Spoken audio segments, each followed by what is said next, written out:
Hello, হালকা করে বেরিয়ে গেলাম গাড়ি নিয়ে। তোমরা সকলে বলো ওলা উবের মার্কেট কেমন, তো আজকে তোমাদের দেখাবো।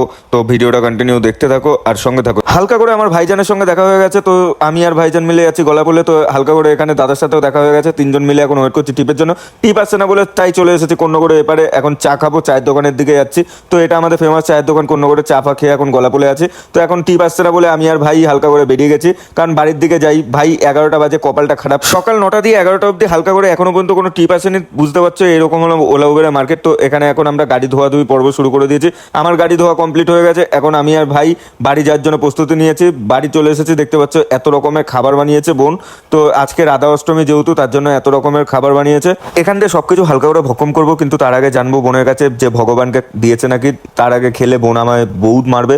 তো এখন দেখা যাক, বোনকে জিজ্ঞেস করি। তার আগে দেখতে পাচ্ছ রাধা কৃষ্ণ কত সুন্দরভাবে সাজিয়েছে ভগবানকে। তো এই ভিডিওটা এখানে ইতি করছি। দেখা হচ্ছে পরে। আজকের জন্য টাটা, বাই বাই।